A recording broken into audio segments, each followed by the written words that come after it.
I don't want to start with a lie. I don't always use these tools. I can sketch with anything as long as I have the bare necessities: a pen and a paper.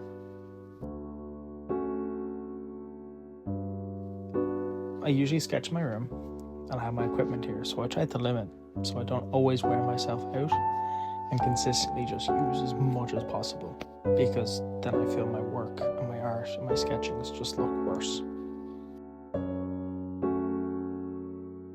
So, since this channel is still new, I'd like to show off some white basics which I use.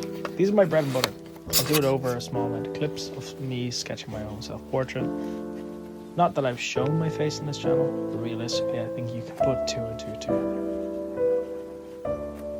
I'm still working out the kinks of my own editing style, how I record and how I portray myself in my work. I hope you guys stay. I'm still below 300 followers on Instagram and 2,500 on TikTok, so maybe some of you already know me. Hi, I guess. Welcome. Been a fan of YouTube for many years, and this is kind of a daunting experience for myself to put myself on the internet like this again. But as you can see, this is me just using some of the tools. Usually I put myself into a little box with a thumbnail just to get an idea of the sketch. Maybe it'll grow into something bigger, maybe it won't. But it's the small things, you know. I'm quite a big fan of this pen that I'm using here. I've been using it since I was maybe 17. My teacher just recommended it to me despite not liking me using pens.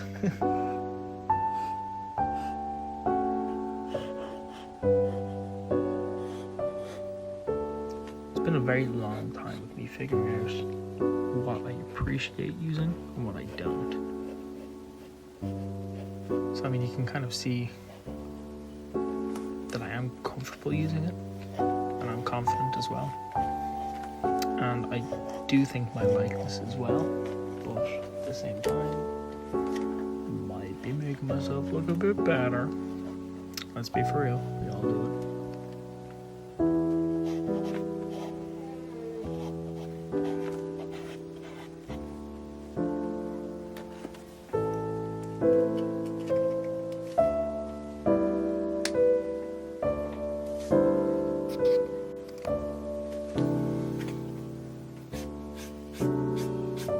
And sometimes when I'm doing the backgrounds, rather than leaving it blank, I add a splash of colour.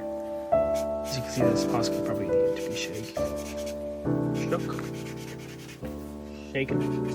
Shocking.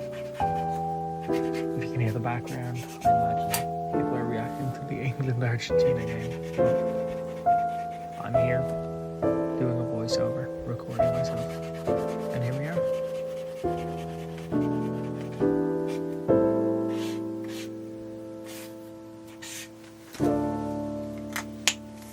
When I'm building up this idea in my head, it's very drawn out, you know?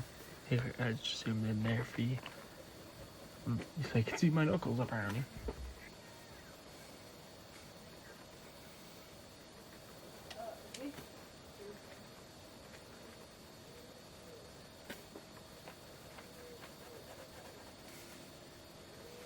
I like using this Bic 4-color.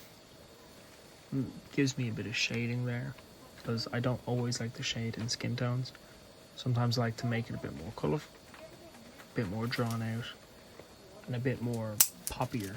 And I think that reflects me as a person more so than it does me as an artist.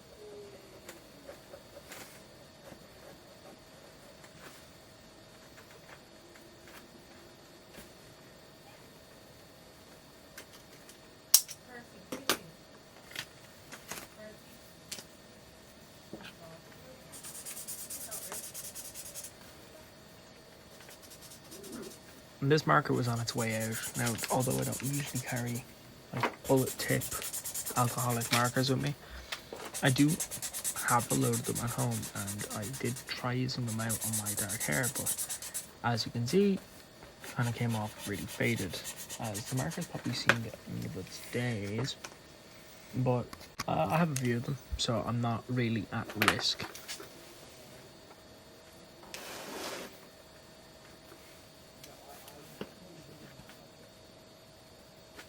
And when I was, making this video, I wasn't thinking about doing a voiceover, but then I was like, hey, why don't I post it to YouTube? And then I kind of realized that, yeah, I probably do need to use a voiceover. So here I am, writing out what I used, despite the fact I'm speaking about using them. I need my Poscas, I need my pencil, specifically the mechanical. I used to use a Mars Stadler, but now I moved to a Faber-Castell, solely because they're a bit more easy for me to come by. And I also use a claw, just to keep the book open. Although moleskins can stay open for a while, I don't always use moleskins. So it's handy to have them with me, and it does add when I'm painting. Yeah, and here's my last piece of advice. Carry one of these. See you guys.